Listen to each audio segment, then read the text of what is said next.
स्वागत है आप सभी का बेटा यूआरटीएस 2.0 के टेस्ट नंबर 2 के जूलॉजी सॉल्यूशंस में बेटा। आइए देखते हैं क्वेश्चन नंबर 136 से। यहाँ पे एक फिगर हमें दिया है बेटा एल्वेओलर कनेक्टिव टिश्यू का, और इसी में हमें बताया पूछा गया है कि ए बी सी डी जो लेबलिंग्स दर्शाई गई है वो किस चीज को रिप्रेजेंट कर रही है। तो यहाँ पे बेटा ए यहाँ है और बी यहाँ, सी यहाँ और डी यहाँ, और इनकी जो मार्किंग है जिस चीज के लिए, ये ए जो है बेटा ये आपका अमीबॉइड मैक्रोफेज है बेटा। ये मैक्रोफेज आपका यहाँ मौजूद है, इसका किडनी शेप न्यूक्लियस होता है।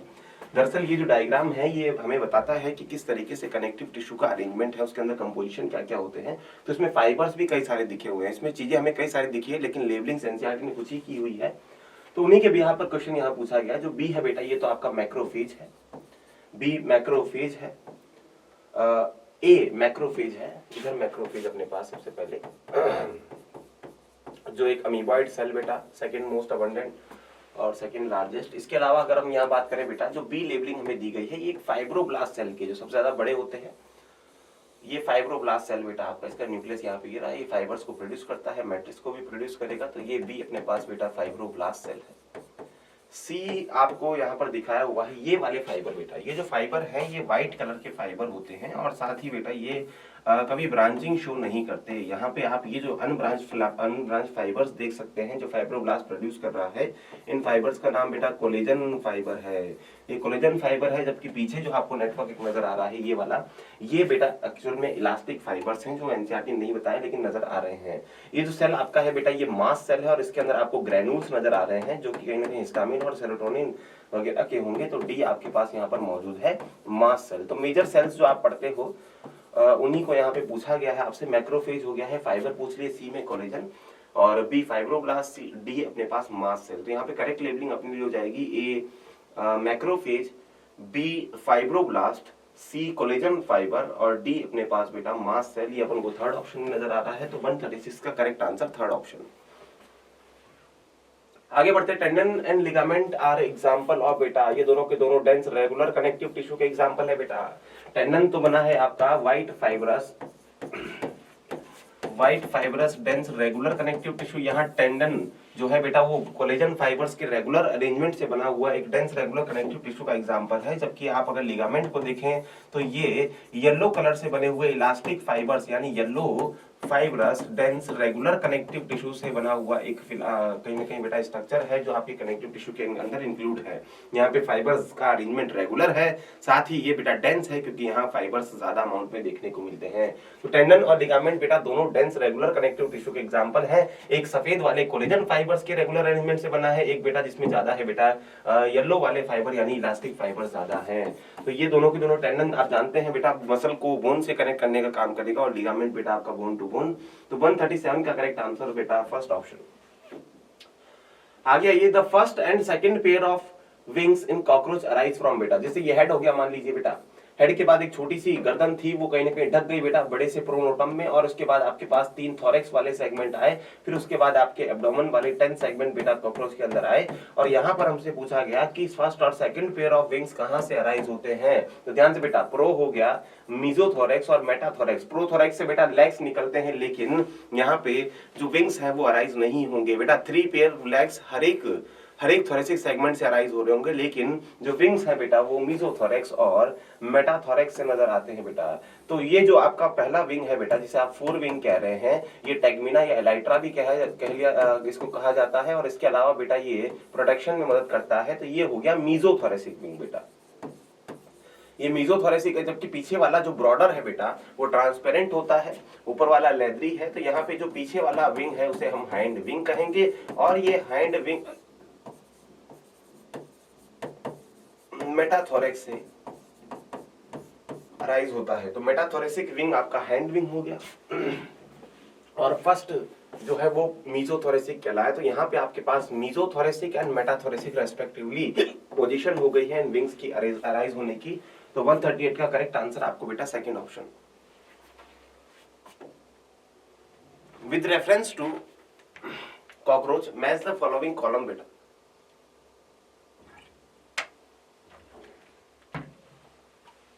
यहाँ पे 2 कॉलम हमें दिए गए हैं और पूछा गया है कि बेटा मैक्स सही बताइए, सही मिलान कहीं ना कहीं चुनिए। तो बेटा एनल सर्काई, ये सारे के सारे कॉकरोचेस के पार्ट हमारे पास हैं, स्ट्रक्चर्स हैं, और इन्हीं के रेस्पेक्ट में हमें चुनना है। बेटा एनल सर्काई जो है वो डॉर्सल साइड पे प्रेजेंट होती है, दोनों सेक्सेस में पाई जाती है, और डॉर्सल वाली आखिरी प्लेट जिसे हम एब्डोमिनल की आखिरी प्लेट बेटा, और जो डॉर्सल साइड पे प्लेट्स होती है उनको टर्गम कहते हैं। तो यहाँ पे हमारे पास बेटा 10th टर्गम से एनल सर्काई अराइज होता हुआ नजर आता है। और यहाँ पे टर्गम वर्गम नहीं पूछा हमसे, सिर्फ सेगमेंट पूछ दिया है, तो सेगमेंट हम कहीं ना कहीं यहाँ बता देंगे कि ए, यानी जो ए है उसके सामने बेटा करेक्ट मैचिंग अपनी 10 सेगमेंट हो गई। एनल सर्काई डॉर्सल साइड पे होते हैं, दोनों सेक्सेस में पाए जाते हैं। टेगमिना के लिए करेक्ट अपने पास यहाँ पर जो मामला है वो है बेटा थर्ड, फोर विंग। टेगमिना या एलाइट्रा आप कहते हैं बेटा फोर विंग, जो कि मीजोथोरेसिक होता है। तो टेगमिना के लिए बी के लिए सही मैचिंग हो जाएगी थर्ड वाले पॉइंट में। और टेस्टिस के लिए बेटा उसकी जो पोजीशन है 4 से 6 सेगमेंट, ये करेक्ट मैच हो जाएगा, तो सी के लिए अपने पास हो जाएगा फर्स्ट। फिर ओमेटिडिया जो कि विजुअल यूनिट होती है, डी के लिए फिफ्थ हो जाएगा। और अपने पास बेटा एक्सोस्केलेटन जो कि स्क्लेराइट से बनता है, स्क्लेराइट्स बेटा काइटिनियस प्लेट्स जो कॉकरोच के एक्सोस्केलेटन को फॉर्म करने का काम करती है, और अलग अलग पोजीशन के बिहार पर इनके नाम अलग अलग है। डॉर्सल टर्गम हो गई है, वेंट्रल स्टर्नम और लेटरल प्लूरा कहलाती है। तो यहाँ पर आप देखेंगे A2 B3 C1, A2 B3 C1 D5 और E4 आपको मिला बेटा फर्स्ट ऑप्शन में। तो फर्स्ट ऑप्शन हो जाएगा अपने 139 क्वेश्चन का करेक्ट आंसर बेटा। आगे आएंगे, अगला question identify A B C D E। बेटा A B C D आपको पहचानने हैं, ये आपको दिया गया है एक मेल फ्रॉग का रिप्रोडक्टिव सिस्टम, और उसके साथ साथ एसोसिएटेड है बेटा उसका एक्सक्रीटरी सिस्टम। तो यहाँ पर आप देखेंगे कि कुछ वेसल्स यहाँ पे नजर आ रही हैं जो टेस्टिस से सीक्रेशन लेके निकाल रही है बेटा, इनको ही सबसे पहले ए में पूछा गया है। तो ये जो वेसल्स है अपने बेटा वास इफ्रेंशिया इन्हें कहते हैं, वास इफ्रेंस या वास इफ्रेंशिया बेटा। तो यहाँ पे वासा इफ्रेंशिया हमने कह दिया, और ये यहाँ पर मौजूद होगी, और वास इफ्रेंशिया ए के लिए हो जाएगा। इसके अलावा अगर हम बात करें बेटा बी, बी कहाँ है, बी ये रहा बेटा। बी जो है वो बताया गया है टेस्टिस के लिए बेटा, बी टेस्टिस को रिप्रेजेंट कर रहा है, जो कहीं ना कहीं बेटा इनका प्राइमरी सेक्स ऑर्गन है जहां गेमेट्स प्रोड्यूस होंगे। इसके बाद डी हमसे कहा गया है, डी देखिए बेटा, D fat bodies, D fat bodies है जो हाइबरनेशन और एस्टिवेशन के लिए रिजर्व फूड मटेरियल रखती है। ई जो है हमें किडनी की बिडर कैनाल नजर आ रही है, लेकिन बिडर्स कैनाल या फिर हम किडनी यहाँ पर कह देंगे, बी किडनी है, ई किडनी है। सी आपके पास बेटा एड्रिनल ग्लैंड, एड्रिनल ग्लैंड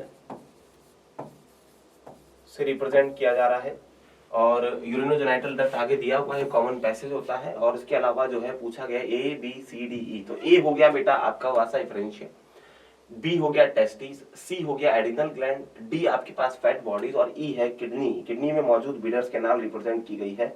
तो करेक्ट अपने पास हो जाएगा A vasa efferentia, B testis, C adrenal gland, D fat bodies, और ई अपने पास बेटा किडनी, जो कि थर्ड ऑप्शन में दिया गया है। इसके अलावा बाकी सब गलत है बेटा।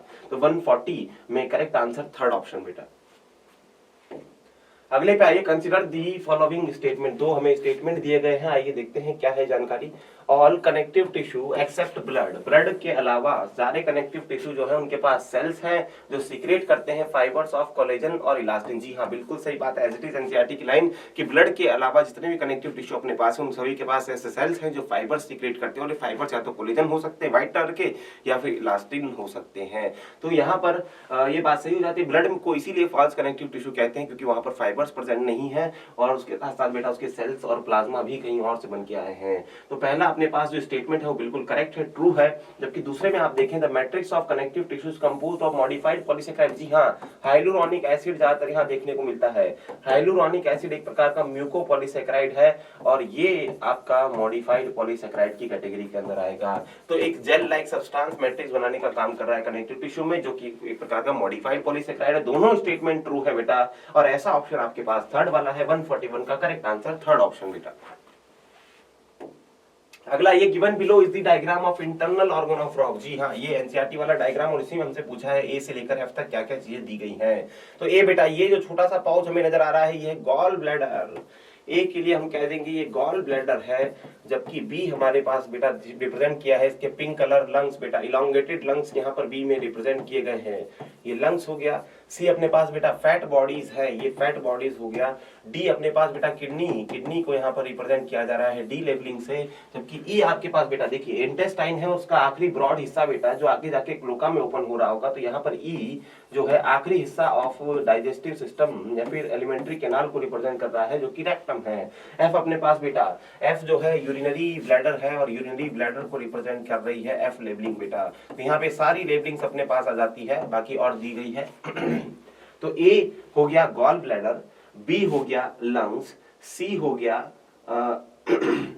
सी हो गया अपने पास बेटा किडनी, सी फैट बॉडीज है, सी फैट बॉडीज है, और सी फैट बॉडीज के बाद डी अपने पास हो गया बेटा किडनी, और ई रेक्टम, और एफ अपने पास यूरिनरी ब्लैडर। जी हाँ, ये करेक्ट लेबलिंग आपको सेकंड ऑप्शन में मिलती है। तो 142 का करेक्ट आंसर सेकंड ऑप्शन बेटा।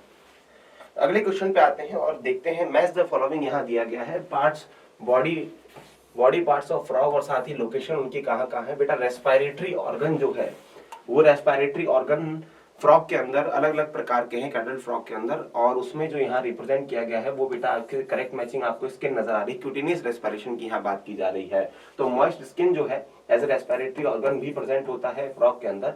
तो एक की करेक्ट लेबलिंग करेक्ट मैचिंग अपने पास बेटा सेकेंड वाली। बी एस्क्रीटरी सिस्टम है, और एस्क्रीटरी सिस्टम के लिए अपने पास बेटा कहीं ना कहीं जो करेक्ट मैचिंग यहाँ पर नजर आ रही है वो है क्लोका। एस्क्रीटरी सिस्टम में इन्वॉल्व है बेटा क्लोका का इन्वॉल्वमेंट देखा जाता है, और क्लोका जो है वो कहीं ना कहीं रिसीव करा रही होती है एस्क्रीटरी सिस्टम की ओपनिंग्स, जिनको आप यूरिनोजेनिटल डक्ट मेल में और यूरिटर्स फीमेल में कहते हैं। बिल्कुल सही। इसके अलावा थाइमस जो है वो बेटा आपके एक प्रकार के एंडोक्राइन ग्लैंड है फ्रॉग के अंदर। तो देखेंगे सी के लिए करेक्ट मैचिंग फर्स्ट। और ब्रेन बॉक्स जो है उसे क्रेनियम कहा जाता है। बिल्कुल क्रेनियम भी है फ्रॉग के अंदर बेटा, क्रेनिटा का मेंबर है, वर्टिब्रेट है एक प्रकार का। तो आप देखेंगे डी के लिए correct matching fourth. Nasal epithelium smell के लिए कहीं ना कहीं स्मेल के सेंसेशंस को रिसीव कर रही होगी, तो आप देखेंगे यहाँ पर बेटा ई के लिए करेक्ट मैचिंग फिफ्थ। तो करेक्ट मैचिंग हुई अपने पास बेटा ए सेकंड, बी थर्ड, सी फर्स्ट, डी 4, ई 5 हमें दी गई है बेटा थर्ड ऑप्शन में। तो यहाँ पर हो जाएगा 143 का करेक्ट आंसर सेकेंड ऑप्शन।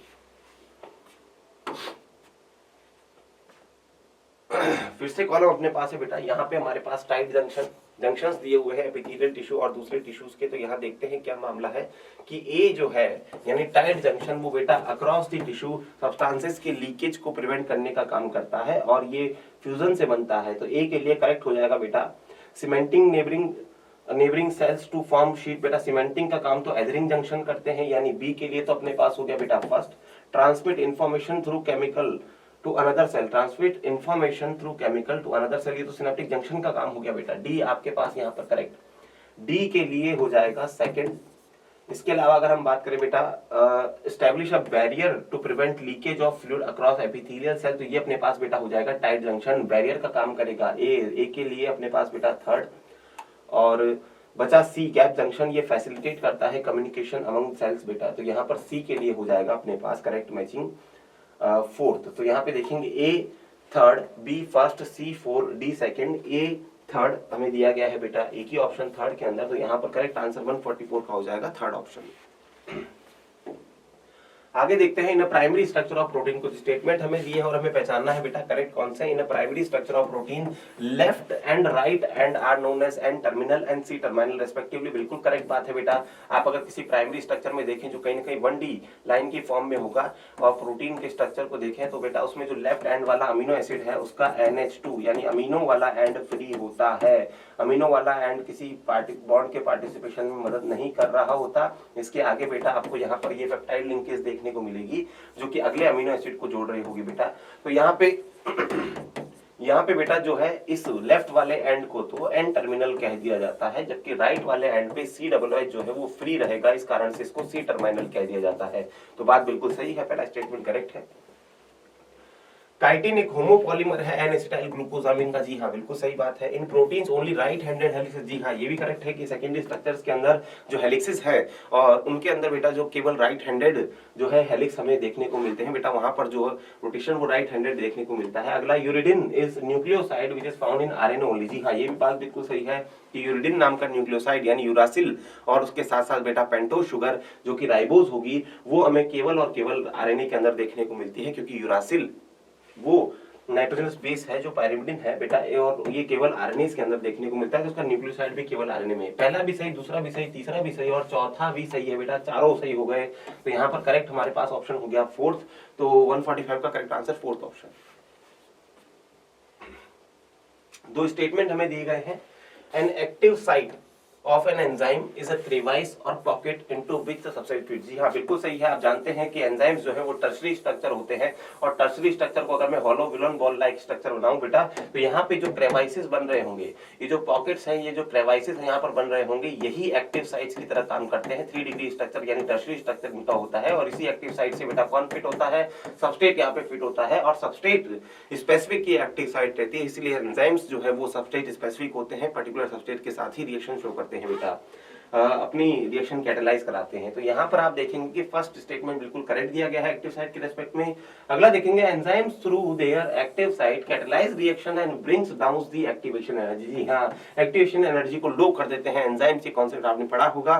तो यहाँ पे स्टेटमेंट फर्स्ट भी करेक्ट है, सेकंड भी करेक्ट है, दोनों करेक्ट है, और ये ऑप्शन हमें दिया गया है बेटा फर्स्ट वाला। तो 146 का करेक्ट आंसर फर्स्ट ऑप्शन। अगला question, factors which affect enzyme activity include all except. यहाँ हमें वो ढूंढना है जो एंजाइम की एक्टिविटी को अफेक्ट ना करता हो। क्या सबस्ट्रेट कंसंट्रेशन अफेक्ट कर देती है? जी सर। टेम्परेचर कर देता है? हाँ बिल्कुल। पीएच भी कर देती है? जी हाँ। लेकिन एक्टिवेशन एनर्जी तो बेटा रिएक्शन की प्रॉपर्टी है, यहाँ पर ये एंजाइम की एक्टिविटी को अफेक्ट नहीं करेगी। एक्टिवेशन एनर्जी तो कहीं ना कहीं डेटा है जिसको हमने ट्रांजिशन स्टेट की एनर्जी को जब माइनस किया सबस्ट्रेट की एनर्जी से, तो बची हुई जो चीज थी वो एक्टिवेशन एनर्जी, और इसी को डाउन करता है बेटा आपका एंजाइम। तो 147 में जो फोर्थ ऑप्शन है ये एंजाइमेटिक एक्टिविटी को अफेक्ट करने वाला फैक्टर नहीं है बेटा। तो आप देखेंगे 147 का करेक्ट आंसर फोर्थ ऑप्शन, जो अफेक्ट नहीं कर रहा है एंजाइमेटिक एक्टिविटी।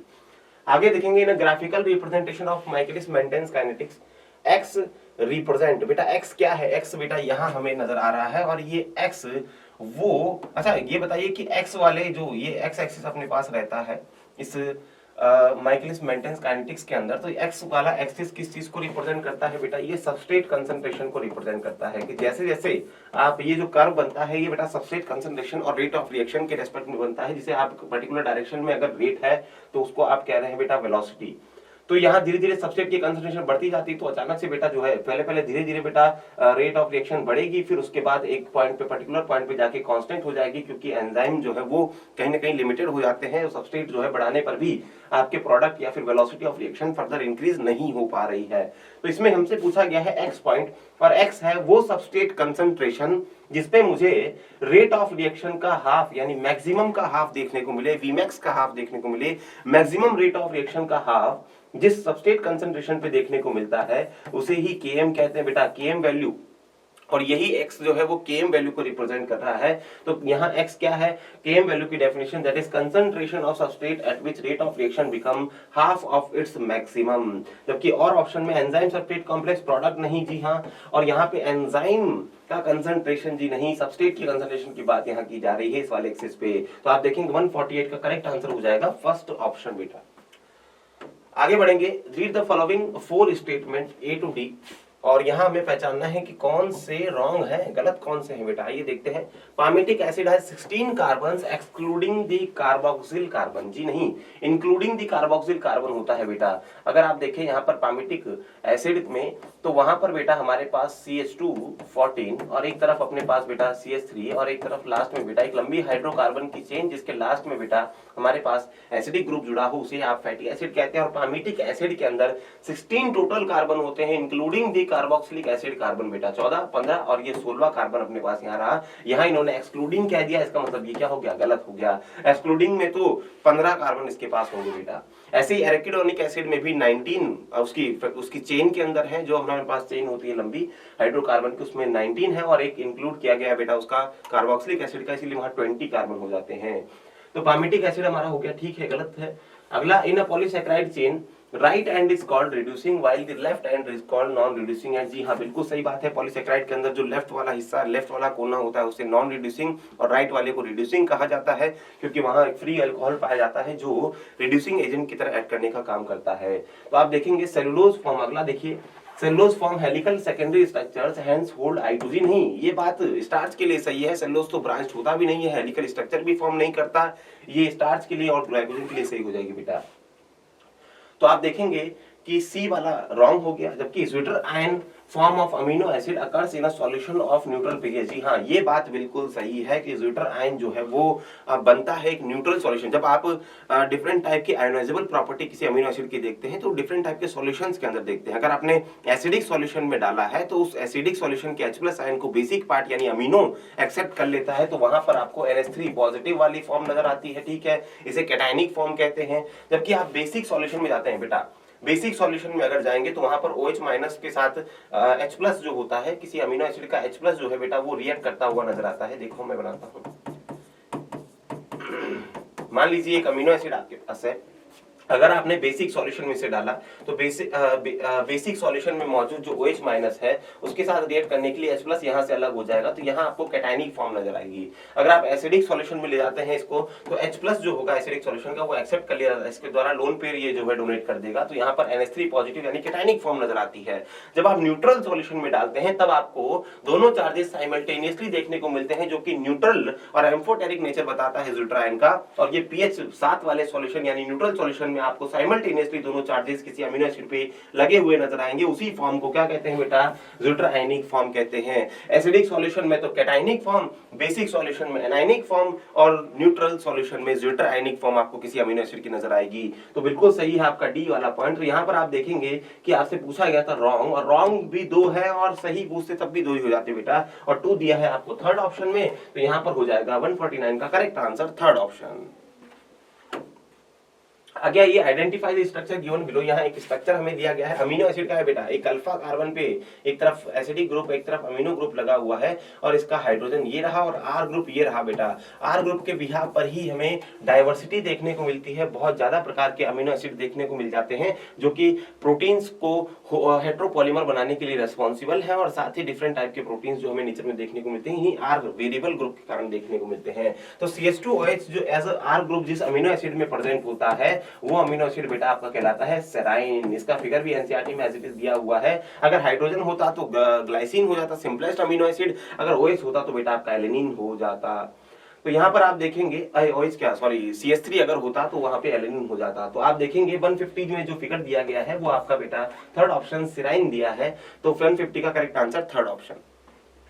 आगे ये बेटा जो स्टेटमेंट अपन को दिए हुए हैं, statement first that is heterocyclic compounds in nucleic acid are nitrogenous bases and pentose sugar. जी हाँ, बिल्कुल सही बात है सर। हेट्रोसाइक्लिक स्ट्रक्चर क्या होता है? हेट्रोसाइक्लिक स्ट्रक्चर माने बेटा अगर आप बेंजीन की बात करें तो बेंजीन की जो रिंग बनी हुई है, ये जो साइक्लिक स्ट्रक्चर है, ये बेटा सभी एटम्स यहाँ पर जो आपको नजर आ रहे हैं इस रिंग में वो सारे के सारे कार्बन्स हैं, तो ये हो जाती है होमोसाइक्लिक रिंग। लेकिन आप जब किसी नाइट्रोजन बेस को देखेंगे तो वहां पर आपको बेटा नाइट्रोजन बेस के अंदर जो नाइट्रोजन्स हैं वो भी आपको रिंग के अंदर, रिंग के स्ट्रक्चर में देखने को मिलेंगे। यानी यहाँ जो रिंग बनी हुई है, जैसे मान लो मैंने पाइरिमिडीन बनाया है, तो यहाँ पर आपको बेटा कार्बन के अलावा नाइट्रोजन भी रिंग के फॉर्मेशन में नजर आ रहा है। तो यहाँ पर आप देखेंगे कि ये जो रिंग आपके पास आई है नाइट्रोजनस बेस में, ये कैसे नेचर की, होमोसाइक्लिक की है कि हेट्रोसाइक्लिक? बेटा ये हेट्रोसाइक्लिक आपकी हो जाएगी। तो नाइट्रोजनस बेसिस चाहे प्यूरिन हो चाहे पाइरिमिडीन हो, इन दोनों में कार्बन के साथ साथ साइक्लिक स्ट्रक्चर फॉर्म करने में नाइट्रोजन भी इन्वॉल्व होता है, तो उस कारण से ये हेट्रोसाइक्लिक स्ट्रक्चर कहलाते हैं। जबकि आप पेंटोज शुगर की अगर बात करें तो पेंटोज शुगर जो कि न्यूक्लिक एसिड में होगा बेटा, यानी आप पेंटोज शुगर की बात करें तो इस तरीके से आप राइबोज का स्ट्रक्चर अगर यहाँ देखिए, मैंने राइबोज बनाया है आपके सामने, तो राइबोज का स्ट्रक्चर जो आप यहाँ देख पा रहे हैं तो इसके अंदर भी आप देखिए कि जो ये रिंग आपकी बन रही है, ये जो रिंग यहाँ पर बनी है बेटा 5 मेंबर की जो रिंग बनी है उसमें जिसमें 4 कार्बन मौजूद है और 4 के अलावा एक एटम आपका ऑक्सीजन का भी है। तो इसका मतलब ये जो पेंटोज शुगर है, चाहे डीऑक्सीराइबोज हो चाहे राइबोज हो, ये भी हेट्रोसाइक्लिक स्ट्रक्चर होता है बेटा। तो किसी न्यूक्लिक एसिड में जो न्यूक्लियोटाइड होगा उसके अंदर बेटा नाइट्रोजन बेस भी आपका बेटा हेट्रोसाइक्लिक स्ट्रक्चर है, और ये जो पेंटोज शुगर है ये भी एक प्रकार का हेट्रोसाइक्लिक स्ट्रक्चर है। तो ये स्टेटमेंट आपका करेक्ट हो जाता है बेटा।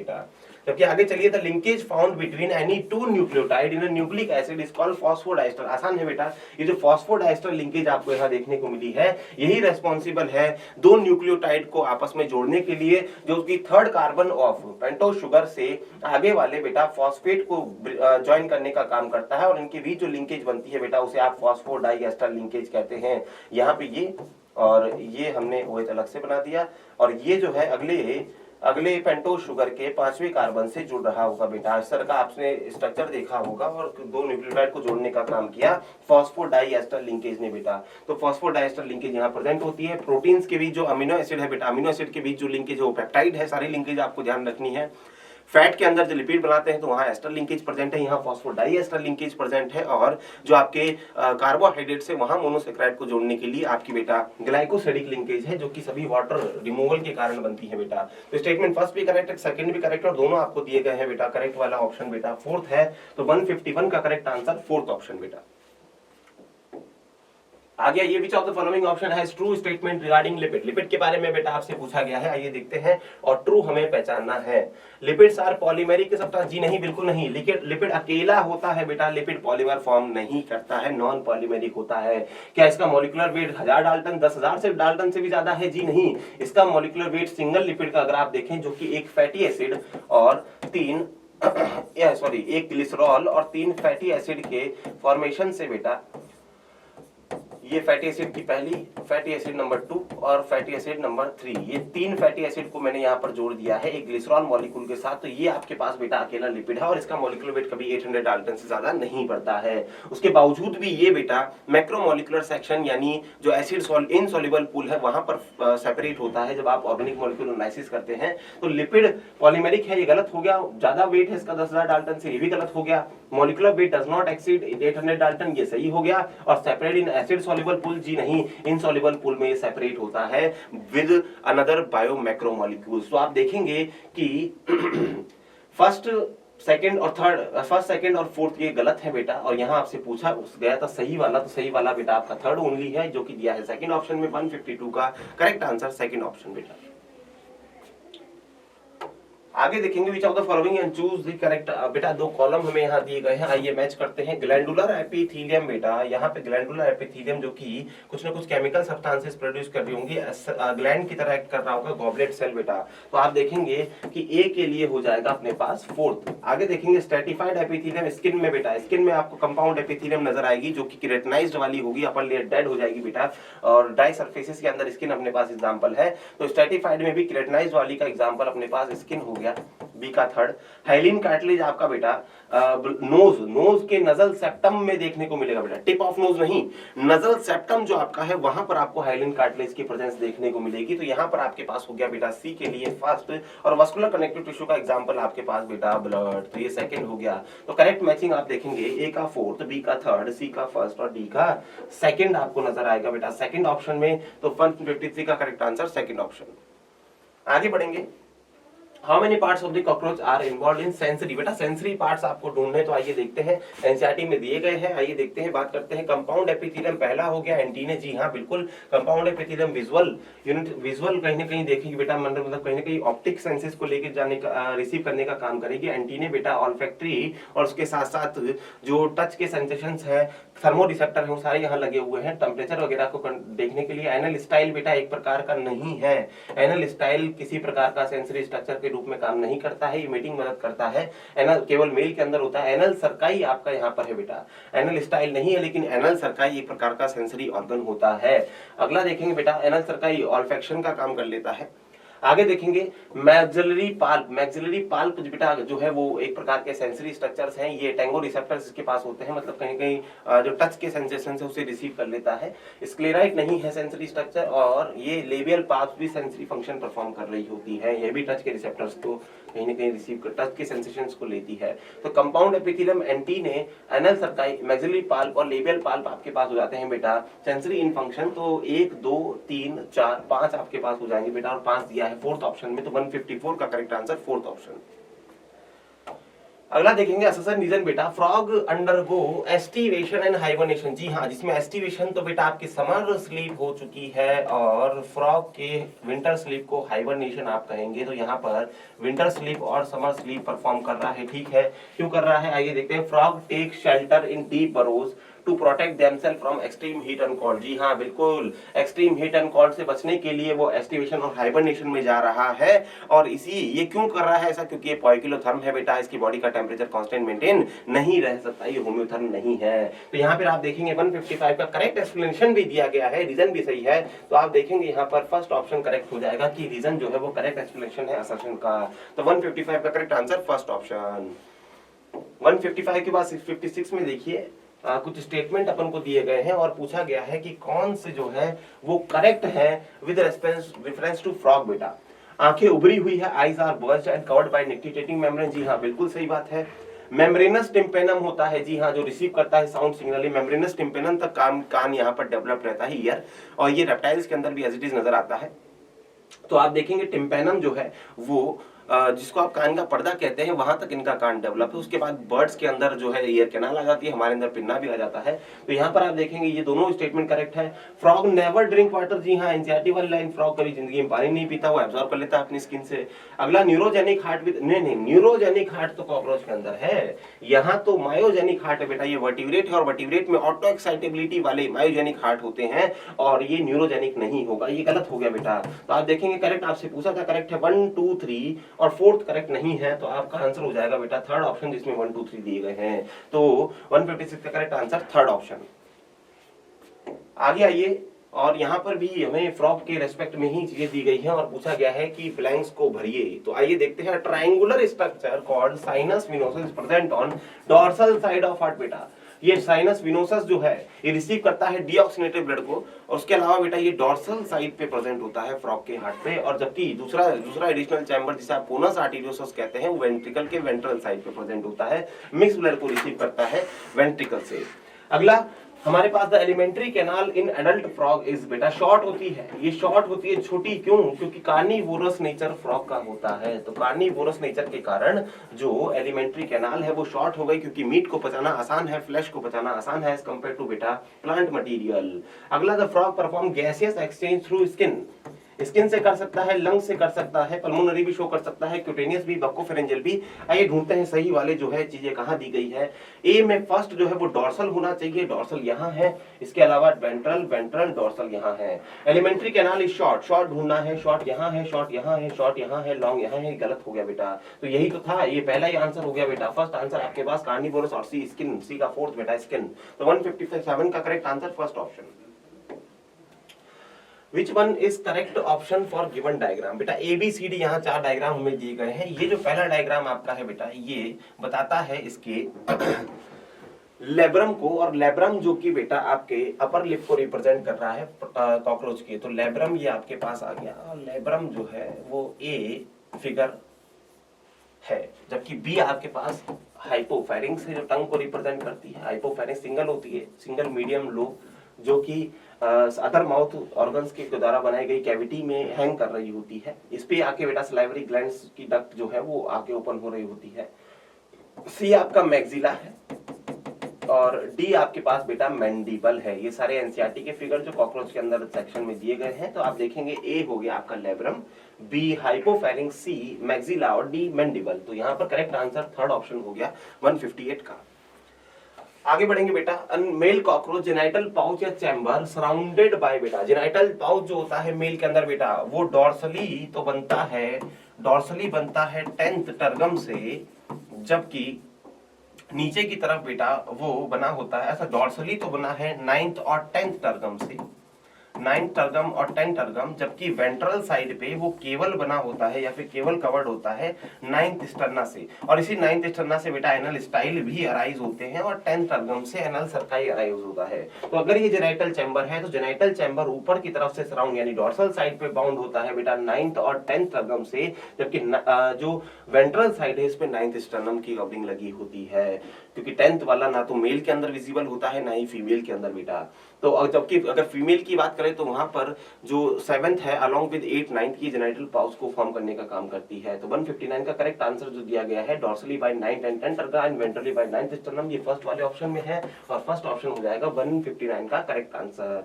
बाकी अपने पास बेटा स्टर्ना जी नहीं और यहाँ पे 9th और 10th स्टर्ना जी नहीं, बाहर जो है टर्गा होनी चाहिए, तो यहाँ पर फर्स्ट ऑप्शन करेक्ट हो जाएगा 159 का। आगे आइए, यहाँ भी हमें फिगर दिया गया है ABCD और इसमें पूछा गया है कि क्या क्या स्ट्रक्चर है। आइए देखते हैं। ये जो आपको रिप्रेजेंट किया गया है मशरूम ग्लैंड के ऊपर, ये है बेटा आपकी फैलिक ग्लैंड। ये जो कॉकरोच है इसकी फैलिक ग्लैंड है, इसी को फैलिक ग्लैंड आपके पास मौजूद है, कॉन्ग्लोब्लेट ग्लैंड भी इसे कहा जाता है। अगला बी जो दिखा रखा है स्ट्रक्चर वो मशरूम ग्लैंड को रिप्रेजेंट कर रहा है बेटा। बी आपका मशरूम ग्लैंड है और इसी के अंदर में बिसाइड इसके बेटा सेमाइनल वेसाइकल प्रेजेंट होती है। मशरूम ग्लैंड भी रिप्रेजेंट किया जा सकता है, इससे सेमाइनल वेसाइकल भी रिप्रेजेंट किया जा सकता है बेटा। मशरूम ग्लैंड ये हो गया और हमें लगता है मशरूम ग्लैंड यहाँ नहीं दिया है, तो फिर सेमाइनल वेसाइकल इसकी जो बिसाइड वाला स्ट्रक्चर है उसे हम यहाँ पर कंसीडर कर लेते हैं कि ये सेमाइनल वेसाइकल है, मशरूम ग्लैंड नहीं। अगला फिर हम देखेंगे बेटा सी वाला, तो सी जो है वास डिफरेंस जो होगी, वास डिफरेंस को रिप्रेजेंट कर रहा है। और अगला हमारे पास बेटा D ejaculatory duct, ejaculatory duct यहाँ पर हमें नजर आ रही है और एक सेपरेट डक्ट जो फैलिक ग्लैंड से आती है वो भी हमें नजर आ रही है। तो इजैकुलेटरी डक्ट डी हो गया, A phallic gland, B seminal vesicle, C vas deferens और डी इजैकुलेटरी डक्ट। तो फैलिक ग्लैंड से ये फर्स्ट ऑप्शन में दिया गया बेटा, फर्स्ट ऑप्शन हो जाएगा आपके इस क्वेश्चन का करेक्ट आंसर। आगे बढ़ेंगे। Assertion reason, a nucleic acid containing ribose is called ribonucleic acid. जी हाँ, न्यूक्लिक एसिड जिसमें ribose as a pentose sugar present होगा वो आपका आरएनए कहलाएगा, राइबोन्यूक्लिक एसिड। और रीजन में दिया गया है कि guanine and adenine are substituted purine. Guanine और एडेनिन क्या सब्स्टिट्यूटेड प्यूरिन होते? पायरिमिडिन्स दिए हुए हैं, जो कि गलत बात है, ये प्यूरिन्स होते हैं बेटा। ग्वानिन और जो एडेनिन है यानी गप्पू करके आप याद रखिए, तो ग्वानिन और एडेनिन जो है वो प्यूरिन है ना कि पायरिमिडिन। तो 161 में आपको अससन करेक्ट दिया गया है और रीजन इनकरेक्ट है और ऐसा ऑप्शन आपको मिला बेटा थर्ड वाला। तो 161 का करेक्ट आंसर थर्ड ऑप्शन बेटा। अगला आइए, male frog can be distinguished from female frog by. बेटा मेल को कैसे फीमेल से अलग डिस्टिंग्विश कर सकते हैं, वो है बेटा आपके सेक्सुअल डायमॉर्फिज्म के सारे कैरेक्टर आपको यहाँ ध्यान रखने हैं। जो मेल फ्रॉग है उसके पास फर्स्ट 4 लिम्ब के फर्स्ट फिंगर पे कॉपुलेटरी पैड की प्रेजेंस होती है, इसके अलावा वोकल सेक्स की प्रेजेंस मेल के अंदर देखी जाती है और मेल छोटा होता है बेटा साइज में। तो 162 के में presence of sound producing vocal sacs, जी हाँ। Presence of copulatory pad on first digit of 4 limb, जी हाँ। मेल का कैरेक्टर प्रेजेंस ऑफ क्लोका है, दोनों में होगा बेटा। और प्रेजेंस ऑफ एनल स्टाइल, ये तो कॉकरोच का है बेटा। कॉकरोच के मेल के पास 9th स्टर्ना से अराइज होते हैं, वेंट्रल साइड पे एनल स्टाइल्स जो मेटिंग में मदद करते हैं। तो यहाँ पर ये तो कॉकरोच के लिए हो गया, हमसे फ्रॉग का पूछा गया है, तो ए और बी यहाँ करेक्ट हो जाएगा और ए और बी दिया है थर्ड ऑप्शन में बेटा। 162 का करेक्ट आंसर थर्ड ऑप्शन। आगे ये दो स्टेटमेंट अपने पास है। Malpighian tubule absorb nitrogenous waste uric acid from haemolymph and excrete it out them through midgut. बेटा मिडगट से नहीं, हाइंड गट से बेटा। ये अगर फोरगट है आपके कॉकरोच की, तो इसके फोरगट के जंक्शन, फोरगट और मिडगट के जंक्शन पे तो लगा हुआ है बेटा, यहाँ क्रॉप होगा, गिजार्ड होगा। इसके जंक्शन पे तो हेपेटिक सी के प्रेजेंट होते हैं, लेकिन फिर बाद में जो हाइंड गट और मिड गट के जंक्शन पे अगर आप बात करें तो यहाँ पर मौजूद होंगे मेल्फिजियन ट्यूब्यूल्स और आसपास मौजूद हीमोलिम्फ में से ये किस चीज को उठा रहे होंगे बेटा, ध्यान से। मेल्फिजियन ट्यूब्यूल जिस सब्सटेंस को टिश्यूज से उठाते हैं वो जाना जाता है पोटेशियम यूरेट के नाम से बेटा। ये पोटेशियम यूरेट को उठाते हैं और पोटेशियम यूरेट को जब मेल्फिजियन ट्यूब्यूल, अगर इस मेल्फिजियन ट्यूब्यूल को मैं जूम करूं बेटा तो कुछ इस तरीके से ये प्रेजेंट होगी और यहाँ दो तरीके के सेल्स होती हैं। जो सेल्स हैं ये सीलेटेड सेल्स हैं, सीलेटेड सेल्स यहाँ लाइंड होते हैं और ये मेल्फिजियन ट्यूब्यूल को हमने जूम कर दिया और आगे नीचे बेटा ये हाइंड गट है। ये हाइंड गट यहाँ पर इलियम वाला सेक्शन शुरू हो गया है, तो हाइंड गट यहाँ पर मौजूद है। ऊपर जो है आप ऐसे इमेजिन कर सकते हैं, यहाँ जूम कर दिया मैंने इसको, तो ये ऊपर मिड गट है, नीचे वाली बेटा हाइंड गट आपके पास है और ये रहा आपका मेल्फिजियन ट्यूब्यूल और उसके ये सेल्स जो ग्लैंडुलर और सीलेटेड नेचर के होते हैं, ठीक है। अब ये जो हीमोलिम्फ है इससे कचरा उठाने का काम ये करेंगे, जिनको आप मेल्फिजियन ट्यूब्यूल के सेल्स कह रहे हैं, लेकिन ये जो कचरा उठाते हैं नाइट्रोजनस वेस्ट नहीं बेटा, ये यूरेट, पोटेशियम यूरेट की फॉर्म में उठाते हैं। पहले ये पोटेशियम यूरेट उठाते हैं टिश्यू से जो हीमोलिम्फ में प्रेजेंट होगा, फिर उसको बाद अपने सेल के अंदर ही इस पोटेशियम यूरेट को कन्वर्ट कर देते हैं बेटा, इससे बाइकार्बोनेट निकाल लेते हैं और इसको कन्वर्ट कर देते हैं यूरिक एसिड में। ये सेल के अंदर हुआ और इस यूरिक एसिड को बाद में फिर ल्यूमन ऑफ मैल्फिजन ट्यूब्यूल में रिलीज कर दिया जाता है, सीक्रेट कर दिया जाता है और ये आगे जाके हाइंड गट के थ्रू एक्सक्रीट कर दिया जाता है, बॉडी से बाहर निकाल लिया जाता है। तो कहानी क्या थी पूरी कि हीमोलिम्फ में ये डाइजेस्टिव सिस्टम इसका पड़ा हुआ है और उसी में मिड गट और हाइंड गट के जंक्शन पे प्रेजेंट होते हैं मैल्फिजन ट्यूब्यूल्स और मैल्फिजन ट्यूब्यूल को जब हमने जूम किया तो यहाँ हमारे पास सेल्स मौजूद है और इन सेल्स के पास सिलेटेड एब्सिलिया भी है और साथ ही ग्लैंडुलर नेचर भी है। तो होता क्या है, कैसे एक्सक्रीशन होगा, सबसे पहले कोई टिश्यू यहाँ पर बेटा एक्सक्रीटिव वेस्ट प्रोड्यूस करता है तो वो पोटेशियम यूरेट की फॉर्म में करेगा और उसी पोटेशियम यूरेट को मैल्फिजन ट्यूब्यूल अपटेक करते हैं और उनको कन्वर्ट करते हैं यूरिक एसिड में और बाइकार्बोनेट को वापस हीमोलिम्फ में डाल देते हैं और यूरिक एसिड को बेटा ल्यूमन में डालने के बाद सीलिया इसका मूवमेंट करा देता है और आगे बेटा ये हाइंड गट के थ्रू एक्सक्रीट आउट हो जाता है बॉडी से। तो ये जो स्टेटमेंट है ये पहले ही गलत हो गया कि मैल्फिजन ट्यूब्यूल ने एब्जॉर्ब किया नाइट्रोजनस वेस्ट यूरिक एसिड को, जी नहीं, पोटेशियम यूरेट को यहाँ एब्जॉर्ब किया जाता है फिर उसे कन्वर्ट करता है वो, ये एज इट इज एनसीईआरटी में लिखा है बेटा। और यहाँ पर ये आसान इसलिए बन गया क्योंकि यहाँ मिडगट है और मिडगट के थ्रू नहीं हाइंड गट के थ्रू एक्सक्रीट किया जाता है। तो पहला वाला स्टेटमेंट अपना ऐसे ही बेटा क्या हो गया, फॉल्स हो गया बेटा, दोनों बातें यहाँ गलत दी गई है। अगला स्टेटमेंट देखिए, in cockroach the hind wings are opaque leathery. Hind wings तो बेटा ट्रांसपेरेंट होते हैं, ट्रांसपेरेंट होंगे, मेम्ब्रेनस होंगे और उनको मीजोथोरेसिक नहीं मेटाथोरेसिक कहा जाता है बेटा, मेटाथोरेसिक कहा जाता है। ये मेटाथोरेसिक विंग होते हैं हाइंड विंग्स और हेल्पफुल इन फ्लाइट, हाँ फ्लाइट में तो मदद करते हैं हाइंड विंग्स, लेकिन उनका जो कैरेक्टर दिया गया है और साथ ही अराइज की जो पोजीशन दी गई है वो गलत दी गई है। स्टेटमेंट फर्स्ट भी फॉल्स है और स्टेटमेंट सेकंड भी फॉल्स है, ये दिया गया है बेटा हमें फोर्थ ऑप्शन में। तो फोर्थ ऑप्शन हो जाएगा 163 का करेक्ट आंसर बेटा। आ गया ये स्टेटमेंट बेस्ड फिर से सवाल हमारे पास बायोमोलिक्यूल से। If the dried tissue is fully burn, ठीक है, जला दिया, all the carbon compounds are oxidised to gaseous form CO2 and vapour. जी हाँ, जितना भी ऑर्गेनिक कंपाउंड था आप जब बर्न करते हैं किसी टिश्यू को तो वो हाईली मतलब सबसे तगड़ा ऑक्सीडेशन बेटा जलाना ही, कहीं ना कहीं फायर ही कहीं ना कहीं होगा। तो आपने इसे बर्न किया और उसकी ऐश बन गई तो जितना भी ऑर्गेनिक कंपाउंड उसमें मौजूद था वो सारा CO2 और वाटर वेपर की फॉर्म में क्या हो गया, एग्जॉस्ट हो गया, उड़ गया बेटा और रिमूव हो गया वहां से। जी हाँ, बिल्कुल सही है स्टेटमेंट फर्स्ट। अगला देखिए, the ash contains inorganic elements like calcium, magnesium, इसके अलावा जो है हमारे पास बेटा और भी कंपाउंड्स यहाँ देखने को मिलेंगे और ये सारे के सारे इनऑर्गेनिक कंपाउंड्स हमें कहाँ देखने को मिले, ये ऐश के अंदर, राख के अंदर देखने को मिले। तो स्टेटमेंट फर्स्ट और सेकंड दोनों यहाँ ट्रू हो जाते हैं और दोनों ट्रू दिए हैं हमें बेटा फर्स्ट ऑप्शन में। तो 164 का करेक्ट आंसर फर्स्ट ऑप्शन। आगे ये match the following type of connective tissue और मिसमैच हमें यहाँ पहचानना है बेटा। मिसमैच आइए देखते हैं। एरियोलर के सामने लिखा है loosely packed matrix with less fibre. जी हाँ, लूज कनेक्टिव टिश्यू है तो लूजली पैक्ड तो मैट्रिक्स है ही सही और साथ ही फाइबर्स की संख्या कम है, ये सही दिया गया है। बोन जो है वो मिनरलाइज मैट्रिक्स रखती है, जी हाँ, और ये नो फाइबर, जी नहीं, यहाँ कोलेजन फाइबर्स प्रेजेंट होते हैं, ये मिसमैचिंग यहाँ हमें मिल गई है। अगला देखिए, टेंडन में densely packed matrix with more fibres और व्हाइट कलर के कोलेजन फाइबर्स इसमें रेगुलर पैटर्न में अरेंज होंगे, ये सही है। अगला देखेंगे, ब्लड लिक्विड मैट्रिक्स है विदाउट फाइबर। जी हाँ, ये भी करेक्ट हो जाता है। तो मिसमैचिंग हमें मिली सेकंड ऑप्शन में। 165 का करेक्ट आंसर सेकंड ऑप्शन। आगे ये मैच दो कॉलम हमें दी गई है और इसी में हमसे पूछा गया है, पहला कुछ स्ट्रक्चर यहाँ दिए गए हैं और उनके बारे में कुछ कैरेक्टरिस्टिक हमें बताया गया है प्रोटीन के स्ट्रक्चर के बारे में। तो आइए देखते हैं। कॉलम फर्स्ट में ए पॉइंट है, बता रहा है positional information of amino acid in protein. और पोजिशनल इन्फॉर्मेशन की कौन सा अमीनो एसिड पहले है कौन सा बाद में है ये हमें प्राइमरी स्ट्रक्चर में पता लगता है और प्राइमरी स्ट्रक्चर यहाँ पे दिया गया है बेटा फर्स्ट वाले पे। तो ए के लिए हो जाएगा हमारे पास फर्स्ट। अगला hollow woollen ball like structure, ये बेटा आपको टर्शरी स्ट्रक्चर ऑफ प्रोटीन में देखने को मिलेगा। तो बी के लिए हो जाएगा थर्ड वाला पॉइंट बेटा। C assembly of more than one polypeptide, more than one polypeptide units अगर क्यूब की फॉर्म में, प्लेट की फॉर्म में जमी हो, जैसे हीमोग्लोबिन के अंदर है, तो वहां पर आपको एक से ज्यादा पॉलीपेप्टाइड चेन देखने को मिली और वही बेटा क्वाटरनरी स्ट्रक्चर आपका कहलाता है। तो सी के लिए हो जाएगा फोर्थ पॉइंट। अल्फा हेलिक्स और beta pleated sheet second structure के दो फॉर्म है। तो ए का फर्स्ट, बी का थर्ड, सी का फोर्थ और डी का सेकंड आपको देखने को मिला फोर्थ ऑप्शन में। तो फोर्थ ऑप्शन हो गया हमारे इस क्वेश्चन का करेक्ट आंसर बेटा। 167 पे आप आइए, which of the following is incorrectly match, गलत आपसे पूछा गया है बेटा। आइए देखते हैं। Phospholipid main constituent of lecithin. जी हाँ, लेसिथिन जो है वो एक प्रकार का फॉस्फोलिपिड है और फॉस्फोलिपिड में जब आप देखेंगे बेटा, अगर मैं यहाँ पे एक ग्लिसरॉल का मॉलिक्यूल को फैटी एसिड के साथ कनेक्टेड बताऊं तो एक फैटी एसिड यहाँ लग जाएगा, ठीक है। अगला फैटी एसिड जो होगा वो भी यहाँ पे हमें लगा हुआ नजर आएगा, ये मॉडिफाइड है बेटा।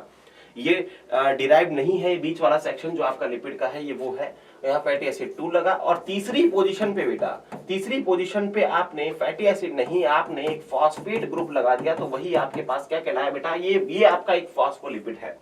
फॉस्फोलिपिड हो गया, लिपोप्रोटीन हो गया, ग्लाइकोप्रोटीन हो गया, ये मॉडिफाइड लिपिड है बेटा। और इसके पहले जो अगर यहाँ फैटी एसिड लगा होता तो वो कहीं ना कहीं सिंपल लिपिड की कैटेगरी में आता। अगर ये कुछ और ही बन जाता, लिपिड की प्रॉपर्टी रहती कुछ और ही, कहीं ना कहीं मॉडिफाई हो जाता, तो वो डिराइव्ड लिपिड आपका कहलाता, जो उसका एग्जांपल कोलेस्ट्रॉल है। तो ये जो है मॉडिफाइड लिपिड की कैटेगरी में आया। और यहाँ अगर फॉस्फेट लगा है, तीसरी फैटी एसिड की पोजीशन पे फॉस्फेट अगर लगा है, तो ये फॉस्फोलिपिड है। और इसी के आगे फर्दर बेटा आप कुछ इस प्रकार का स्ट्रक्चर जब देखते हैं तो वही आपका कोलिन का मॉलिक्यूल अगर यहाँ पे आपके पास अटैच्ड हो, ये नाइट्रोजन हो गया, इसमें प्लस लगा दिया, और कोलिन का स्ट्रक्चर इस तरीके से अगर लगा हो तो वही फॉस्फोलिपिड जाना जाता है लेसिथिन के नाम से बेटा। एनसीईआरटी का फिगर, ये कार्बन हो गया, ये नाइट्रोजन हो गया, और इस नाइट्रोजन पे ये 3 मिथाइल ग्रुप अटैच है, और इस नाइट्रोजन के ऊपर एक पॉजिटिव भी होना चाहिए बेटा। अब यहां तक तो ये फॉस्फोलिपिड था, यहां तक तो ये फॉस्फोलिपिड है, और फिर ये कोलिन का मॉलिक्यूल जब ऐड हो गया बेटा इसमें, कोलिन का मॉलिक्यूल, तब जाके ये लेसिथिन बना बेटा। लेसिथिन कहीं ना कहीं कहलाया।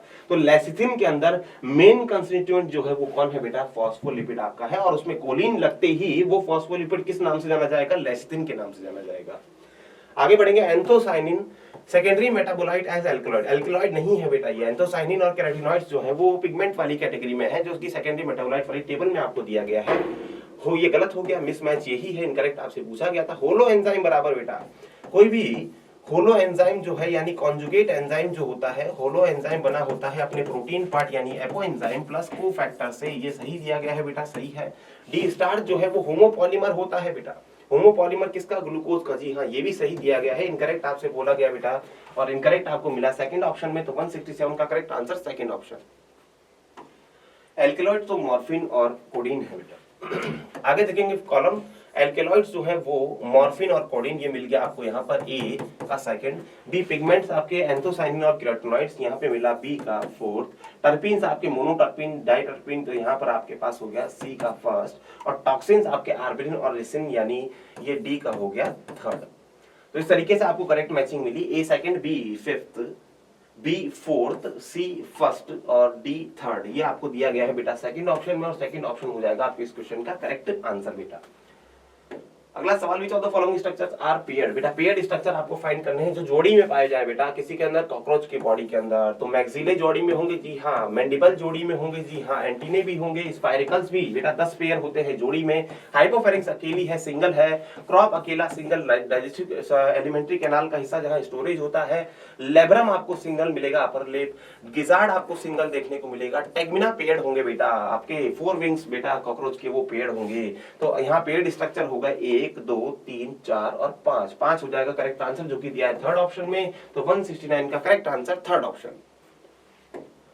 The number of carbon atoms in skeletal ring of glucose and number of hydroxyl group present in glucose molecule are respectively। बेटा आपसे पूछा गया है यहाँ पर ग्लूकोज के अंदर मौजूद ग्लूकोज का फिगर अगर आप देखें, स्केलेटल रिंग वाला आपसे पूछा गया है स्केलेटन। तो ये रिंग हमने बनाई बेटा, 6 मेंबर्ड रिंग है। ये जो 6 मेंबर्ड आपके पास है, इस 6 मेंबर रिंग में आप देख सकते हैं कि किस तरीके से अरेंजमेंट यहाँ पर आपको नजर आ रहा है। ये OH, ये H और ये CH2OH बेटा। ग्लूकोज भले ही एक्सोज शुगर है, ठीक है। हेक्सोज यानी कितने कार्बन, हेक्सोज यानी बेटा आपके पास हो गया 6 कार्बन यानी C6H12, इसका आपके पास फॉर्मूला आ गया। और O भी कितने हैं बेटा 6। तो ये आपके पास फॉर्मूला यहाँ पर इसका आया मॉलिक्यूलर फॉर्मूला। और रिंग वाले स्ट्रक्चर में आप देखेंगे तो इस तरीके से आपके पास नजर आया बेटा रिंग स्ट्रक्चर। रिंग जो है वो हेट्रोसाइक्लिक होती है, जी हाँ बिल्कुल सही बात है। इसके अलावा रिंग कितने मेंबर की है, 1 2 3 4 5 6 मेंबर की रिंग है। रिंग में कार्बन कितने हैं, रिंग में कार्बन आपको बेटा 1 2 3 4 5 ही नजर आएंगे। छठवां एटम वहां पर ऑक्सीजन आ गया, हेट्रोसाइक्लिक रिंग। तो यहाँ पर ये जो है रिंग में आपसे जो नंबर ऑफ कार्बन एटम्स पूछे गए थे उसके लिए आपका आंसर हो जाएगा 5। रिंग में 5 कार्बन है। जबकि आपसे हाइड्रोक्सिल ग्रुप की संख्या पूछी गई, तो हाइड्रोक्सिल ग्रुप आप जब गिनेंगे पूरे ग्लूकोज मॉलिक्यूल के अंदर तो आपको 1 2 3 4 और 5 हाइड्रोक्सिल ग्रुप, यानी 5 ही कार्बन रिंग में और 5 ही हाइड्रोक्सिल ग्रुप आपके यहाँ पर मौजूद है। तो आंसर आपका सेकंड ऑप्शन 5 हो गया रेस्पेक्टिवली। तो छठवां कार्बन कहाँ चला गया, ये बेटा यहाँ से बाहर रिंग के बाहर निकल गया और रिंग के बाहर ये नजर आता है हाइड्रोक्सिल ग्रुप के साथ। तो आप देखेंगे कि number of carbon atom ring में 5 है और हाइड्रोक्सिल ग्रुप भी 5 है, जो कि दिया है सेकंड ऑप्शन में। 170 का करेक्ट आंसर सेकंड ऑप्शन। अगला देखेंगे assertion reason. Amino acid are organic compound containing an amino group and an acidic group as substituent on the same carbon. जी हाँ, सेम कार्बन यानी अल्फा कार्बन जो होगा बेटा, अल्फा अमीनो एसिड के अंदर अल्फा कार्बन के पास ही बेटा बॉन्डिंग आपको देखने को मिलेगी अमीनो ग्रुप और साथ ही एसिडिक ग्रुप की, और आर ग्रुप एक तरफ और हाइड्रोजन एक तरफ होगा बेटा। इस तरीके से आप देख सकते हैं अमीनो एसिड जो है एक ऑर्गेनिक कंपाउंड, इसके एक तरफ अल्फा कार्बन पे लगा है COOH यानी एसिडिक ग्रुप और एक तरफ अमीनो ग्रुप। सही है assertion. The R group in an amino acid यानी वेरिएबल ग्रुप जो होता है अमीनो एसिड में, ये हाइड्रोजन भी हो सकता है, मिथाइल भी हो सकता है, हाइड्रोक्सी मिथाइल भी हो सकता है, और यही डाइवर्सिटी लेके आता है बेटा प्रोटीन्स में। प्रोटीन्स में डाइवर्सिटी जो है वो ये आर ग्रुप वेरिएबल ही लेके आता है, जिससे अमीनो एसिड डिफरेंट टाइप के होते हैं और फिर प्रोटीन्स भी अलग टाइप के देखने को मिलेंगे। तो रीजन भी करेक्ट हो गया, अससन भी करेक्ट हो गया, लेकिन रीजन का अससन के साथ कोई लिंक नहीं है बेटा। यहाँ ये एक्सप्लेन नहीं कर रहा है ऑर्गेनिक कंपाउंड जो कि आपका अमीनो एसिड है, यहाँ ये आर ग्रुप की प्रॉपर्टी बता दे रहा है, उसके कारण प्रोटीन्स में जो डाइवर्सिटी है वो भी बता दे रहा है। तो 171 में एक्सप्लेनेशन करेक्ट नहीं है, तो सेकंड आंसर आपका करेक्ट हो जाएगा बेटा। ये डायग्राम हमारे पास आया है रिएक्शन का और इसमें हमसे पूछा गया है, क्या पूछा गया है, diagram illustrate energy changes in enzyme control reaction, which of the following represent the lowering of the activation energy. बेटा आप जानते हैं कि ये एनसीईआरटी वाला ही फिगर है और इसमें सबस्ट्रेट की एनर्जी और जो प्रोडक्ट की एनर्जी है वो रिएक्शन के अंदर किस तरीके से वेरी करती है, जब एंजाइम यूज हो रहा हो तब यूज नहीं हो रहा हो, तो वो दोनों केसेस हमें बताए गए थे। और उसी में हमसे कहा था कि एंजाइम जो है यहाँ पर एक्टिवेशन एनर्जी को लो कर देने का काम कर रहा है, और एक्टिवेशन एनर्जी जो लोअरिंग है वही हमें इस फिगर के अंदर ढूंढ के बतानी है बेटा। अगर मैं वाई की बात करूं तो ये ट्रांजिशन स्टेट की एनर्जी है बेटा, ये ए वाली रिएक्शन अगर मैं कह दूं और ये नीचे वाला बी कह दूं, तो ए है विदाउट एंजाइम की प्रेजेंस में और बी है बेटा एंजाइम की प्रेजेंस में। तो वाई रिप्रेजेंट कर रहा है ये ट्रांजिशन स्टेट ऑफ ए, और उसी में बीच में बेटा बी की भी आ जा रही है। एक्स किस चीज को रिप्रेजेंट कर रहा है, एक्स जो है बेटा ये एक्टिवेशन एनर्जी ऑफ ए जो हमने ऊपर वाला कर्व बताया है उसकी एक्टिवेशन एनर्जी को रिप्रेजेंट कर रहा है कि सबस्ट्रेट ने और कितने कहीं ना कहीं ट्रांजिशन एनर्जी तक, ट्रांजिशन स्टेट तक पहुंचने के लिए कितनी एनर्जी लगी, तो वो एक्टिवेशन एनर्जी कहलाएगी। एक्टिवेशन एनर्जी यहाँ पर हमारे पास है। और अगला देखें Z बेटा कुछ नहीं बता रहा, Z तो डिफरेंस बता रहा है सबस्ट्रेट एनर्जी लेवल का, सबस्ट्रेट की एनर्जी और साथ ही प्रोडक्ट की एनर्जी जो है उसमें डिफरेंस, यानी एक्सोथर्मिक रिएक्शन है, नेगेटिव होगी, डेल्टा इसका नेगेटिव है एक्सोथर्मिक रिएक्शन। अगला हमारे पास W जो है बेटा, ये W वास्तव में आपको बता रहा है एक्टिवेशन एनर्जी का जो लोअरिंग है वो कहीं ना कहीं आपको W के द्वारा रिप्रेजेंट किया जा रहा है। ट्रांजिशन स्टेट में से आप एनर्जी ऑफ सबस्ट्रेट को माइनस करें तो आपके पास एक्टिवेशन एनर्जी आ जाएगी। तो पहले एक्टिवेशन एनर्जी कितनी थी, पहले ये ट्रांजिशन स्टेट और ये एनर्जी ऑफ सबस्ट्रेट आपने जब माइनस किया तो इतनी एक्टिवेशन एनर्जी आपके पास मौजूद थी बेटा, ये हो गई एक्टिवेशन एनर्जी ऑफ ए। जबकि बी के लिए एक्टिवेशन एनर्जी क्या है, ये बी की ट्रांजिशन स्टेट की एनर्जी और साथ ही ये सबस्ट्रेट की एनर्जी। तो इसमें जब आप माइनस करेंगे EAB को जब देखेंगे तो EAB आपको नजर आएगा TS of B minus energy of substrate, ये TS ऑफ A कहां थी, यहां तक, ये energy of transition state of A, ये energy of transition state of B, substrate को माइनस करेंगे तो ये एक्टिवेशन एनर्जी ऑफ A और ये एक्टिवेशन एनर्जी ऑफ B बेटा।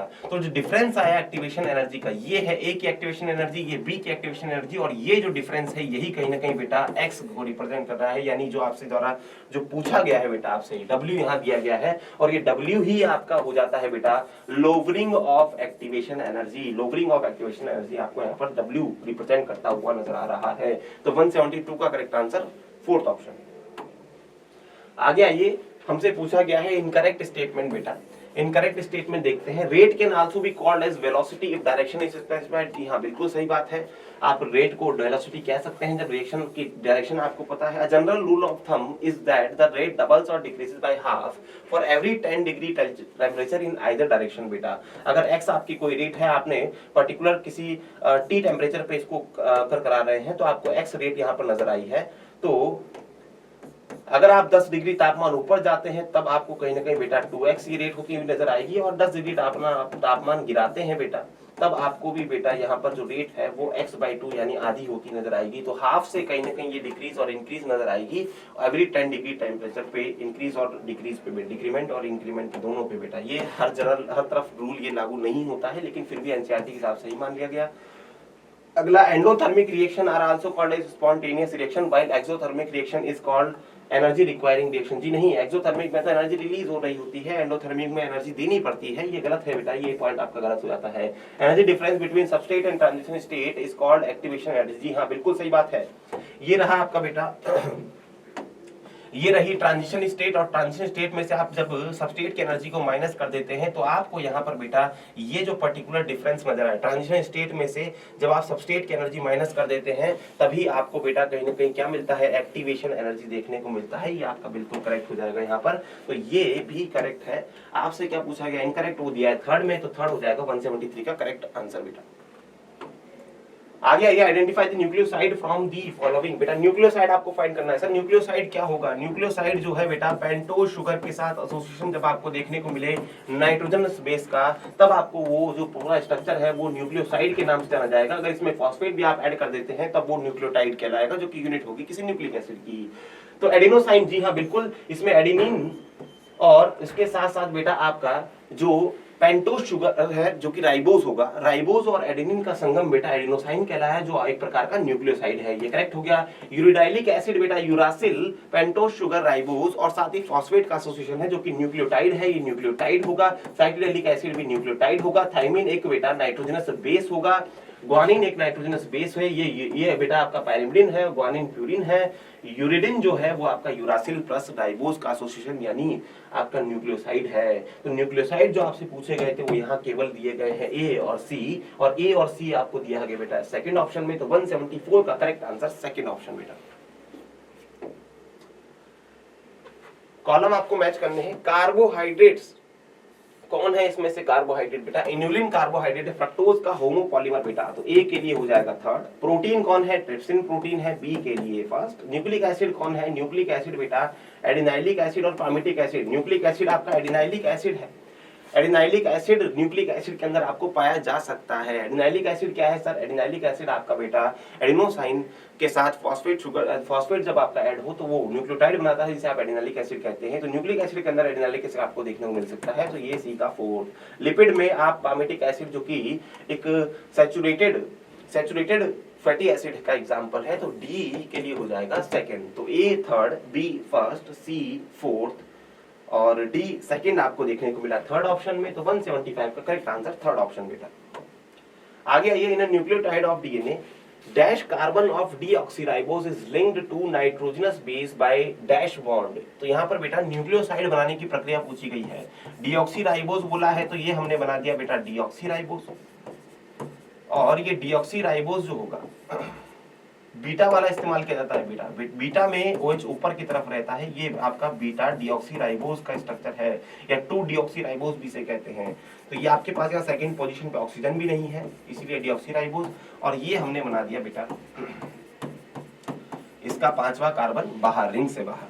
यहाँ पे भी आप रिंग जो है वो 5 मेंबर की देख सकते हैं, उसमें ऑक्सीजन भी मौजूद है, हेटेरोसाइक्लिक है। इसके अलावा अब यहाँ पर लिंक करना है किसको? नाइट्रोजनस बेस को। तो बेटा ये जो पहले कार्बन पे लगा हुआ OH, इधर जो नाइट्रोजनस बेस है, अगर मान लो ये नाइट्रोजनस बेस प्यूरिन है तो बेटा इसके 9th नाइट्रोजन के साथ रिएक्शन करेगा और एक बॉन्ड बनाएगा जिसे आप कहते हैं वाटर मॉलिक्यूल निकलेगा, और वो बॉन्ड कहलाएगा बेटा N ग्लाइकोसिडिक बॉन्ड। ये ग्लाइकोसिडिक बॉन्ड होता है। तो अगर ये प्यूरिन होता तो 19N ग्लाइकोसिडिक लिंकेज जिसे कहेंगे। अगर ये प्यूरिन होता बेटा, प्यूरिन के अलावा पायरिमिडिन होता बेटा, तो पायरिमिडिन के यहाँ पर पहला नाइट्रोजन तो 1N ग्लाइकोसिडिक लिंकेज ये फॉर्म करता बेटा। ये ग्लाइकोसिडिक लिंकेज है जो किसी पेंटोज शुगर के साथ बेटा नाइट्रोजनस बेस फॉर्म करता है और न्यूक्लियोसाइड का फॉर्मेशन करता है, और यहाँ फॉस्फेट जुड़ेगा तो आपके पास बेटा ये न्यूक्लियोटाइड बन जाएगा। तो पूछा आपसे डीएनए के अंदर जो डीऑक्सीराइबोज है उसके साथ बेटा कौन से कार्बन के साथ एसोसिएशन नजर आ रहा है? फर्स्ट कार्बन के साथ। ये फर्स्ट है, ये सेकंड, ये थर्ड, ये फोर्थ और ये फिफ्थ बेटा। उसके अलावा नाइट्रोजनस बेस जुड़ा है बेटा किस बॉन्ड की मदद से, ग्लाइकोसिडिक लिंकेज की मदद से बेटा। अगर प्यूरिन है तो 1,9 और पाइरिमिडिन है तो 1,1 एन ग्लाइकोसिडिक लिंकेज। तो आप देखेंगे ये दिया है आपको बेटा फर्स्ट और एन ग्लाइकोसिडिक सेकंड ऑप्शन में। इसके अलावा आपके पास यहाँ पर करेक्ट ऑप्शन और दूसरा नहीं है, तो 176 का करेक्ट आंसर सेकंड ऑप्शन। आगे आइए, अससन और रीजन यहाँ पर आपको दिए गए हैं। सारी स्ट्राइटेड मसल्स वॉलेंट्री होती है नेचर में और all involuntary muscles are smooth in appearance बेटा। दो स्टेटमेंट आपको दिए गए हैं। सारी स्ट्राइटेड मसल, सर स्ट्राइटेड मसल जिससे स्ट्राइशंस पाए जाए कौन होती है स्ट्राइटेड मसल? एक तो स्केलेटल होंगी और स्केलेटल के साथ साथ कार्डियक होंगी बेटा। कार्डियक और स्केलेटल में अगर हम नेचर देखें कंट्रोल का तो बेटा वॉलेंट्री सिर्फ कौन है? स्केलेटल। कार्डियक वॉलेंट्री नहीं है, तो आपका ये स्टेटमेंट क्या हो गया? फॉल्स। कार्डियक स्ट्राइटेड है लेकिन इनवॉलेंट्री है, कंट्रोल उस पे बेटा। और इनवॉलेंट्री मसल, इनवॉलेंट्री कौन हो गई सर? इनवॉलेंट्री स्मूथ मसल हो गई और इसके अलावा कार्डियक मसल हो गई। जितनी भी इनवॉलेंट्री मसल है क्या सारी की सारी स्मूथ होती है अपीयरेंस में? जी नहीं सर, कार्डियक मसल जो है वो स्ट्राइटेड देखने को मिलती है और स्मूथ आपको कौन सी? स्मूथ मसल यानी विसरल मसल देखने को मिलती है। तो ये भी गलत हो गया, दोनों स्टेटमेंट गलत हो गए। पहला बेटा स्ट्राइटेड मसल वॉलेंट्री यानी जो वॉलेंट्री नेचर है वो केवल बेटा स्केलेटल में है, कार्डियक में नहीं, इस कारण से गलत हुआ। दूसरा involuntary muscle are smooth in appearance, ये कार्डियक की वजह से गलत हुआ क्योंकि स्ट्राइटेड होती है, कार्डियक की अपीयरेंस ये भी वॉलेंट्री है। तो दोनों के दोनों रॉन्ग है और ये दिया गया है बेटा हमें यहाँ पर फोर्थ ऑप्शन के अंदर। तो 177 का करेक्ट आंसर फोर्थ ऑप्शन। आगे बढ़ते हैं। Tissue has compactly packed fibres and fibroblast and the collagen fibres are present in rows between many parallel. बेटा ये डेफिनेशन तो आपकी डेंस रेगुलर कनेक्टिव टिश्यू की है और उसी का एग्जांपल आपको यहाँ ढूंढना है। स्किन तो आपका एपिथेलियम का एग्जांपल हो जाएगा। ब्लड जो है आपका बेटा, अच्छा स्किन के अंदर इन द स्किन आपको डेंस इररेगुलर के एग्जांपल में भी दिया गया है। इन द स्किन की बात की गई है, वहां गौर फरमाइएगा। ब्लड जो है वो एक प्रकार का स्पेशलाइज कनेक्टिव टिश्यू है, बोन भी स्पेशलाइज है और लिगामेंट जो है वो एग्जांपल हो जाएगा बेटा। लिगामेंट आपका प्रेजेंट हो जाएगा इस तरीके के। Identify the tissue and select the correct option बेटा। लिगामेंट आपका यहाँ करेक्ट ऑप्शन हो जाएगा। हालांकि इसमें कोलेजन फाइबर नहीं होंगे लेकिन जो अरेंजमेंट है वो आपको रेगुलर देखने को मिलेगा, जो कि डेफिनेशन यहाँ दी गई है। 178 का करेक्ट आंसर फोर्थ ऑप्शन बेटा। ए बी सी डी चार स्टेटमेंट आपको बताना है, फॉल्स और true. Cartilages have pliable matrix which can resist compression. जी हाँ, कार्टिलेज के पास प्लायबल मैट्रिक्स होता है जो रेजिस्ट कंप्रेशन को रेजिस्ट कर सकता है, जबकि बोन के पास नॉन प्लायबल है, वो फ्रैक्चर हो जाएगा, रेजिस्ट नहीं कर पाएगा। Most of the cartilage in vertebrate embryos are replaced by bones in adult. जी हाँ, ये भी करेक्ट है। Epithelium has compactly packed cell with little और नो इंटरसेलुलर मैट्रिक्स। ये भी करेक्ट है बेटा। मैट्रिक्स बहुत कम होगा क्योंकि स्पेस कम है, कॉम्पैक्टली पैक्ड अरेंजमेंट है। In humans ligament attach skeletal muscle to bone. Ligament बेटा बोन से बोन को कनेक्ट करते हैं। ट्रू ट्रू ट्रू और फॉल्स। ये आपको मिला बेटा फोर्थ ऑप्शन के अंदर, और फोर्थ ऑप्शन हो जाएगा 179 का करेक्ट आंसर बेटा। आखिरी सवाल, चूज द इनकरेक्ट ऑप्शन बेटा। इनकरेक्ट हमें ढूंढना है। In frog body temperature varies, change होता है with the temperature of the environment. जी हाँ, बिल्कुल सही बात है क्योंकि वो पॉइक्लोथर्म होगा, इसीलिए एस्टिवेशन और हाइबरनेशन परफॉर्म करता है। Frog shows different colours when they are in grasses और इन ड्राई लैंड। जी हाँ, ये भी सही है। कैमोफ्लेज की प्रॉपर्टी दिखा रहा है और उसको मिमिक्री कहा जाएगा यहाँ पर। तो फ्रॉग जो है वो डिफरेंट टाइप के कलर शो कर देता है, कैमोफ्लेज और मिमिक्री शो करता है अपने एक्सटर्नल सराउंडिंग के रेस्पेक्ट में। In frog simple eyes are found only 1 unit. जी हाँ, सिंपल आई प्रेजेंट होती है, थोड़ी सी उभरी हुई रहती है, बज्ड आउट रहती है। अगला, frog have enucleated RBC with biconcave. Shape भी गलत दिया है और इन्यूक्लिएटेड भी गलत हो गया है। फ्रॉग के पास न्यूक्लिएटेड आरबीसी है और बाइकॉन्वेक्स उनका शेप होता है। तो आप देखेंगे 180 का गलत दिया गया है फोर्थ ऑप्शन। तो फोर्थ ऑप्शन हो जाएगा आपके इस क्वेश्चन का करेक्ट आंसर। इसी के साथ आपके सॉल्यूशन खत्म हुए। अगले टेस्ट के लिए सभी को ऑल द बेस्ट।